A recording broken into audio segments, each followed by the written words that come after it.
Gravity, जिसको हम symbol क्या दिए हुए हैं, स्मॉल जी। आपको पता है स्मॉल जी की वैल्यू आती है 9.8 मीटर पर सेकंड स्क्वायर। आज की क्लास में हम लोग प्रूफ करेंगे जी की वैल्यू 9.8 मीटर पर सेकंड स्क्वायर जो आती है ये किस फॉर्मूले से आती है, कैसे आती है ना, इस फॉर्मूला का प्रूफ करेंगे। अब तक आप जो न्यूमेरिकल करते हैं ना, उस न्यूमेरिकल में आपको पता है जी वैल्यू में क्या यूज करते हैं 9.8, ये कांस्टेंट मान के यूज करते हैं इसका, लेकिन रियल में कांस्टेंट नहीं है, ये क्या है, वेरिएबल है। लेकिन जो भी चीज फ्री फॉल होती है या अर्थ उसको अट्रैक्ट करती है, उसका जो हाइट है अर्थ सरफेस से बहुत ज्यादा नहीं होता है, बहुत ही कम होता है। इसीलिए हम मान लेते हैं कि जो फिनोमिना हो रही है ये अर्थ सरफेस के अराउंड में हो रही है, मतलब बहुत ही करीब हो रही है, किसके, अर्थ सरफेस का। इसीलिए जी की वैल्यू हम लोग कांस्टेंट मान के न्यूमेरिकल सोल्व करते हैं, बट रियल में जी की वैल्यू कांस्टेंट नहीं होती है, ये वेरिएबल होती है। क्या होती है, वेरिएबल। इसीलिए जो वेट होता है ना, वेट W की जो वैल्यू होती है वो वेरिएबल मिलती है, और किसी बॉडी का जो मास होता है वो क्या होता है, कांस्टेंट होता है। आपको पता है ना, मास क्या होता है, कांस्टेंट, और वेट क्या होता है, वेरिएबल। सही है ना, क्या होता है, वेरिएबल। वेट वेरिएबल क्यों होता है, क्योंकि वेट का फार्मूला क्या होता है, mg होता है। मास तो भले कांस्टेंट हो गया, लेकिन g क्या होगा इसका, वेरिएबल, इसीलिए w भी क्या होता है, वेरिएबल। याद रखिएगा, कोई आपसे पूछे कि वेट वेरिएबल होता है क्यों, तो बोलना है कि उसमें g की जो वैल्यू है ना वो वेरिएबल होती है, g की वैल्यू चेंज होती रहती है, इसीलिए वेट क्या होगा, चेंज करेगा। और किसी बॉडी का मास कांस्टेंट होता है क्योंकि मास जो होता है वो चेंज नहीं होता है। आई बात समझ में, तो मास जो होता है वो कांस्टेंट होता है, वेट जो होता है वो वेरिएबल। क्लियर है? इसी जी को हम लोग पढ़ने चल रहे हैं कि जी जो है 9.8 मीटर पर सेकंड स्क्वायर होता है, कैसे होता है। अब समझो ये कोई बॉडी, ये क्या है, हम अर्थ से कंपेयर कर लेते हैं, ये हमारा अर्थ है। अर्थ का रेडियस हो गया कितना, r। अर्थ का मास हो गया 6 × 10⁻24 kg, रेडियस हो गया 6400 किलोमीटर, या लिख सकते हो 6.4 × 10⁻6 मीटर। अब कोई भी बॉडी जिसका मास है कितना, ये बॉडी नीचे आ रही है, आने में जो एक्सेलरेशन होता है इसी को हम बोलते हैं जी फोर्स। और दो बॉडी के बीच में फोर्स लग रहा है, इस फोर्स को हम लोग बोलते हैं, फोर्स का फॉर्मूला होता है मास इनटू एक्सेलरेशन। क्या होता है फॉर्मूला, मास इनटू एक्सेलरेशन। और A बराबर g है, तो आप यहाँ पे F को मैं W बोल सकता हूँ या फोर्स बोल सकता हूँ, लिख सकता हूँ mg। वेट भी एक टाइप का फोर्स होता है, वेट क्या होता है, एक टाइप का फोर्स होता है, फोर्स तो फोर्स है, इसलिए फॉर्मूला क्या बनता है, फोर्स का मास इनटू एक्सेलरेशन।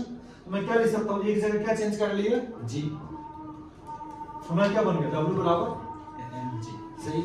अब एक्सेलरेशन ड्यू टू ग्रेविटी का मतलब क्या होता है, जब किसी बॉडी को जो अर्थ है ना, अर्थ उसको फोर्स लगा के तरफ खींचती है ना, एक्सर्ट करती है, यानी जो ग्रेविटेशनल पुल होता है, जिसकी बात मैं कर रहा हूँ, ग्रेविटेशनल पुल, ग्रेविटेशनल खिंचाव, उसी को हम लोग बोलते हैं एक्सेलरेशन ड्यू टू ग्रेविटी। जो अर्थ या जिस बॉडी का मास ज्यादा होगा, किसी बॉडी को फोर्स लगाएगा, लगाने को तो अपने तरफ खींचेगा ना, जो खिंचाव होता है उसी खिंचाव को हम क्या बोलते हैं, एक्सेलरेशन ड्यू टू ग्रेविटी। क्या बोलते हैं, acceleration due to gravity. Clear है? आई बात समझ में? अब देखो, अब प्रूफ करने चलेंगे। प्रूफ कैसे होगा, सो देखो आप इसको प्रूफ कैसे करेंगे।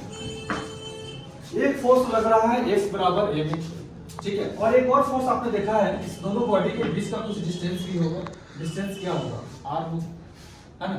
एक फोर्स का फॉर्मूला बना, F बराबर बना आपका mg, और एक फोर्स का फॉर्मूला है g m1 m2 by r का स्क्वायर।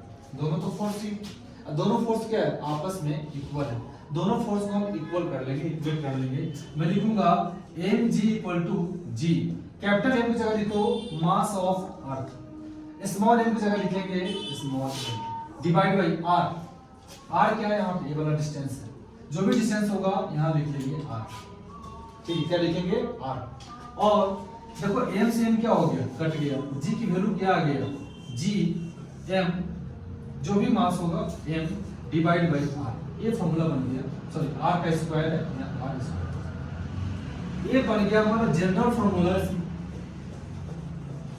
क्या बन गया हमारा, जनरल फॉर्मूला बन गया किसी भी प्लैनेट के लिए। सिर्फ अर्थ की बात नहीं कर रहा हूँ, यहाँ अगर ई लगा दूंगा तो अर्थ के लिए हो जाएगा, यहाँ आर ई लगा देंगे तो अर्थ के लिए हो जाएगा। मैं किसी भी प्लैनेट के लिए बात कर रहा हूँ, किसी भी सैटेलाइट के लिए बात कर रहा हूँ, आपको बहुत सारे न्यूमेरिकल करवाने वाला हूँ, जेई के एडवांस के भी न्यूमेरिकल आप करेंगे आप, ठीक है। तो कांसेप्ट क्लियर होगा तभी आप न्यूमेरिकल बना पाएंगे, कांसेप्ट क्लियर नहीं होगा तो न्यूमेरिकल आप नहीं बना पाएंगे। आपको क्वेश्चन ऐसा मिलेगा कि एक कोई प्लैनेट है ऊपर में स्पेस में घूम रहा है, वहां से एक केजी का मास वहां से फॉल हो रहा है नीचे में, तो बताओ वहां पे जी क्या लग रहा होगा। आई बस में इस जी में बड़े सवाल आने वाले हैं, तो जितना कांसेप्ट क्लियर होगा आप उतना सवाल कर सकते हो, ठीक है। तो मैं जनरल फॉर्मूला बनाया, आपको जनरल रूल बना, स्मॉल जी को क्या बोला मैंने, नाम दिया इसका acceleration due to gravity. Gravity मतलब अर्थ के लिए बात किया जा रहा है। इसी फॉर्मूला को अगर मैं अर्थ के रिगार्डिंग बात करूं, मैं लिख सकता हूं अर्थ के लिए, यहां मैं लिख रहा हूं फॉर अर्थ के लिए। देखो क्या बन जाएगा, जी बराबर लिख लेंगे कैपिटल जी, मास के लिए यूज करेंगे एम ई और आर ई। अब मास जो है ना यहाँ पे आ गया है, कहाँ पे आ गया है, यहाँ पे आ गया है। ये मास यहाँ से शिफ्ट हो गया, आ गया कहाँ पे, नीचे। कहाँ पे आ गया, नीचे। अब ये मास कहाँ पे आ गया, नीचे में। देखो यहाँ सेंटर से वाला डिस्टेंस कितना है, आर ई है कि नहीं, ये डिस्टेंस भी आर ई है, ये डिस्टेंस भी क्या है, आर ई। फिर आपके मन में सवाल आएगा कि सर जो अर्थ का शेप है वो तो सर्कल नहीं है, लेकिन न्यूमेरिकल करने के लिए हमारा एजम्पशन हो जाता है, एज्यूम कर लेते हैं इसका जो शेप है वो कैसा है, स्फेरिकल शेप है, और यहाँ से यहाँ का डिस्टेंस r है, यहाँ का भी यहाँ का डिस्टेंस क्या है, r है। अब ये मास जो है यहाँ रखा हुआ था, यहाँ पे नहीं है, यहाँ पे बिल्कुल अर्थ सरफेस पे क्या है, करीब है, यानी स्मॉल r की जो वैल्यू आ गया, स्मॉल r की जो वैल्यू है वो कैपिटल R E के क्या है, बराबर है। ये किसके लिए बोल रहा हूँ मैं, अर्थ सरफेस के अराउंड बात हो रही है। जी एम ई बाई क्या हो जाएगा, आर ई का स्क्वायर हो जाएगा। जी की वैल्यू कितना होता है, बोलो जी की वैल्यू कितना होता है, 6.67 into 10 पावर -11। सही चल रहा है। मास ऑफ अर्थ कितना होता है, लिखा हुआ है 6 into 10 पावर 24 kg, सही है। आर ई मतलब रेडियस ऑफ अर्थ कितना लिखा हुआ है, देखो 6.4 into 10 पावर 6, दो बार है ना, स्क्वायर कर लेंगे, 6.4 into 10 पावर 6। सबको काट पीट करोगे ना तब आपको आंसर मिलेगा 9.8 मीटर पर सेकंड स्क्वायर। आंसर यही से आता है, यही से आता है। आप समझो जो मैं स्टार्टिंग में बोल रहा था, जो जी की वैल्यू है, देखो जितना ऊपर जाओगे ना जी की वैल्यू उतनी कम हो जाएगी, जितना ऊपर जाओगे स्मॉल जी की वैल्यू उतना कम होगा। इस सरफेस से जितना नीचे आओगे जी की वैल्यू उतना कम हो जाएगा। फिर सवाल आएगा कि जी की वैल्यू मैक्सिमम कहाँ मिलेगी, अर्थ के सरफेस पे ही जी की वैल्यू क्या है, मैक्सिमम है, जिसकी वैल्यू है कितना, 9.8 मीटर पर सेकंड स्क्वायर। इसी को आप एप्रोक्स में न्यूमेरिकल करने के लिए हम कितना जूम कर लेते हैं, 10 मीटर पर सेकंड स्क्वायर करके सॉल्व करते हैं। समझ में आया। इस जी की वैल्यू 9.8 मीटर पर सेकंड स्क्वायर कैसे आया, फॉर्मूला याद हो गया सभी को। स्मॉल जी का फॉर्मूला बन गया capital G M E upon R E का स्क्वायर बन गया। आई बस में अब हमने मास को क्या कर लिया था, यहाँ कर लिया था। मास जितना दूर जाएगा आप चेंज कर सकते हो, आप बोलेगा। अब देखो यहाँ पे मैं इसको जनरलाइज कर देता हूँ, यहाँ का मूड करो सभी ऊपर, रिपीट करना है यहाँ पर, समझ में आ रहा सभी को, रिपीट कर दो। हमने बोला कि यदि देखो हमने जनरल फॉर्मूला बनाया आर, आर का मतलब क्या हो सकता है, यहाँ से हाइट मान लो कितना है h, कहाँ से बोला मैं, अर्थ सरफेस से ऊपर में, रेडियस कितना हो गया, रेडियस कितना है आर ई, स्मॉल आर की वैल्यू क्या हो जाएगा यहाँ पे आर ई प्लस एच हो जाएगा। यहाँ पर फॉर्मूला क्या बन जाएगा, जी बराबर बन जाएगा G M upon R E plus H का स्क्वायर। क्या नहीं हो सकता फॉर्मूला। इसी मास को हमने क्या कर लिया, कहाँ रख लिया है, सरफेस के पास रख लिया है। ये मार्कर तो यहीं से गिर रहा है ना, क्या अर्थ से बहुत दूर है, नहीं। ये डिस्टेंस कितना देखो तो 6400 किलोमीटर, 6400 किलोमीटर, बहुत ज्यादा होता है।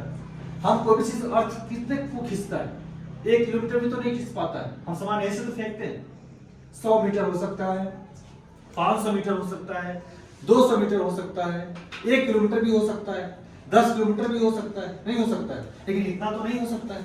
आई बात समझ में। जितना आप ऊपर जाओगे जी की वैल्यू क्या होगा, उतना कम हो जाएगा। देखो जब स्पेस से या एरोप्लेन से या हेलीकॉप्टर से जो पैराग्लाइडिंग करते हैं, ऊपर जो जंप करता है, देखा उनकी बॉडी स्लो स्लो आती है, बहुत हाइट से जंप करता है, बोलो हाँ या ना, अरे बोलो हाँ या ना। जैसे उसकी बॉडी अर्थ सरफेस से करीब आती है, तेजी से नीचे आने लगता है, तब क्या किसको ऑन करता है, पैराशूट को ऑन करता है। क्यों आराम आराम से लेके आने, समझ में आ रही है? देखो फिजिक्स है पूरा वहां पे। एरोप्लेन से वो जंप लगा देता है, उसको कुछ उसको मालूम है, साइंस पढ़ के रखा हुआ है। ऊपर में है तो बॉडी कैसे आएगी, तेजी से आएगा, धीरे धीरे आएगा, धीरे धीरे आएगा, क्योंकि जी की वैल्यू क्या हो गया, कम। जितना हाइट पे जाएगा जी की वैल्यू उतना कम। फील हो रहा है कि नहीं हो रहा है, तो समझ में आ रहा है? जितना हाइट पे जाएगा जी की वैल्यू उतनी कम। इसीलिए जो पैराग्लाइडिंग करता है, ऊपर खुलते ही नीचे आते ही क्या पैराशूट को ऑन करता है? नहीं। कब ऑन करता है? जब देखता है कि अर्थ के करीब आ गया, हमारी बॉडी बहुत तेजी से नीचे जा रही है, तुरंत बटन दबाता है, यहाँ पे ऑन हो जाता है। फिर जैसे ऑन हो गया पैराग्लाइडिंग, सॉरी पैराशूट का ओपन हो जाता है, फिर क्या करता है, उसको आराम आराम से लेके आता है। आई बस समझ? क्लियर हुआ इतना? कोई आपसे पूछे स्मॉल जी की वैल्यू मैक्सिमम कहां मिलती है, क्या आंसर दोगे? Surface of earth. अर्थ के सरफेस पे ही जी की वैल्यू क्या है, मैक्सिमम। इस सरफेस से जितना ऊपर जाओगे जी की वैल्यू क्या होगा, कम होगा। क्या होगा, जी की वैल्यू कम हो जाएगा, याद रखना। जितना कोई बोलेगा सर हम डेप्थ में जाना चाहते हैं, वहां भी जी की वैल्यू क्या होनी है, कम होनी है। आई बस समझ? यानी जी की वैल्यू चेंज करती है, वेरिएबल होती है, कांस्टेंट नहीं होती। कांस्टेंट क्यों होती है? क्योंकि हमारा जंक्शन क्या है, जो बॉडी है अर्थ सरफेस से क्या है, बिल्कुल ही करीब है, कम डिस्टेंस पे है, कम हाइट पे है। देखो ना हाइट क्या कर दिया मैंने, बिल्कुल जीरो कर दिया, यहाँ पे खत्म कर दिया। क्या बचा, आर बराबर क्या बचा, आर बराबर क्या बचेगा, आर बराबर क्या लिखा, आर बराबर क्या लिखा, आर ई। बोलो समझ में आए सभी को? क्लियर है इतना? चलो अब नीचे हेडिंग लगाओ। जी की वैल्यू वेरी करती है, वेरिएशन ऑफ जी डिपेंड करेगा, चार फैक्टर पे डिपेंड करेगा। ये जी की जो वैल्यू है ये वेरी करेगा, चार चीज पे डिपेंड करेगा। पहला point shape of earth, shape of earth. Number 2 B में height from surface of earth, height from surface of earth. C part depth of earth surface, depth of earth surface. और D part है rotation of earth, earth के rotation पे depend करेगा, rotation of. जी की value very करती है, change करती है। क्या करती है, वेरी करती है। स्मॉल जी की वैल्यू वेरी करती है। ये चार चीज पे डिपेंड करता है। नीट के एग्जाम में पूछा हुआ क्वेश्चन है, नीट के एग्जाम में क्वेश्चन पूछा जाता है कहां कहां वेरी कर सकता है। शेप ऑफ अर्थ पे डिपेंड करता है, हाइट फ्रॉम सरफेस ऑफ अर्थ पे डिपेंड करता है, और डेप्थ ऑफ अर्थ पे डिपेंड करता है। ठीक है, यहां चार जगह वेरी करता है। फॉर्मूला से आप देख सकते हो ना, अगर मास चेंज कर जाएगा, मास चेंज कर जाएगा तो जी की वैल्यू क्या हो जाएगी, चेंज। आर की वैल्यू चेंज होगा तो जी की वैल्यू क्या हो जाएगा, चेंज। आर जितना ज्यादा होगा, देखो ना आर की वैल्यू जितना ज्यादा होगा जी की वैल्यू उतनी कम। आई बस, ठीक है। अब लगा हेडिंग शेप ऑफ अर्थ पे कैसे डिपेंड करता है। ये प्रूफ में सही है सभी को, ये प्रूफ सही है सभी को, कोई दिक्कत नहीं है। जल्दी पॉइंट लिखो, फैक्टर लिखो। चार फैक्टर है जहां पे जी की वैल्यू चेंज करती रहती है।